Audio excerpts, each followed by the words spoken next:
So in this video, let us see how can we make use of input and eval function in a program.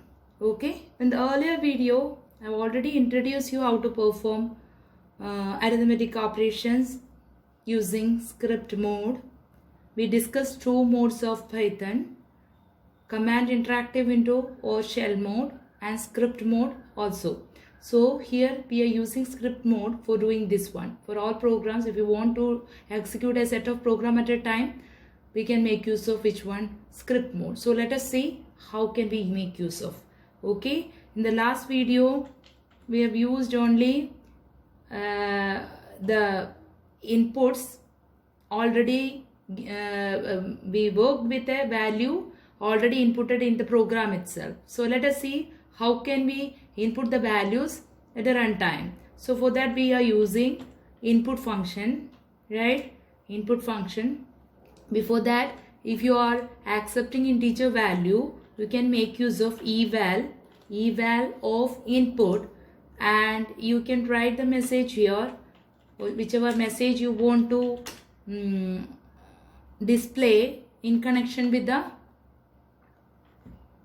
program. Enter the first number or number 1, whatever it is required, you can make use of, and close the parenthesis. Don't forget to close the parenthesis. And next variable I can declare here num2. Same way I can write eval of input, enter number 2. Okay, yes, it's ready now. So these are the two functions we used here: eval to retrieve the value for calculations and all, input enter a number 1 or enter number 2, like that. If you are using, it will be prompting the user to input. So if you want to retrieve a value for operations and all, then you can make use of eval functions. Okay, so I can write a simple program: sum equal to num1 plus num2.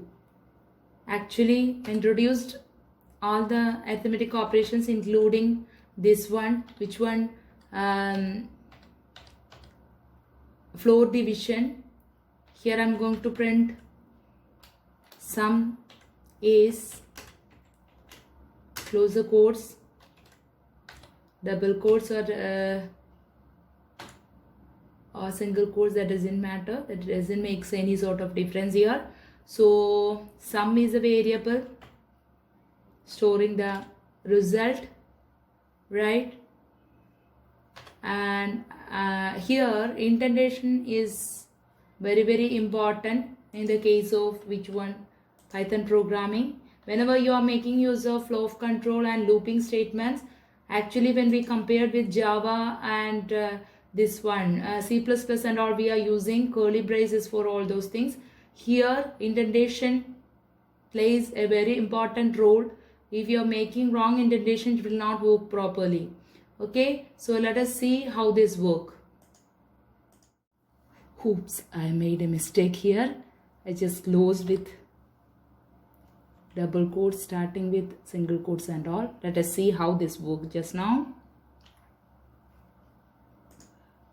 Yeah, it's right now. Okay, 45, 67, right.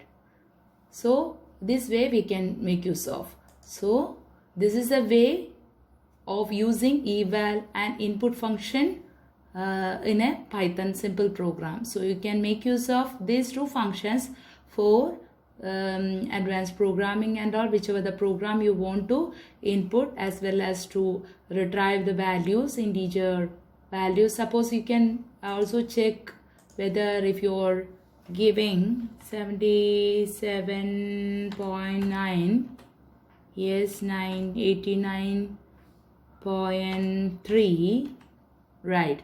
So retrieve its value, whether it is integer or a float, it will be able to retrieve the value. So what is a value? Actually the user is entering, that value will be retrieving by using eval.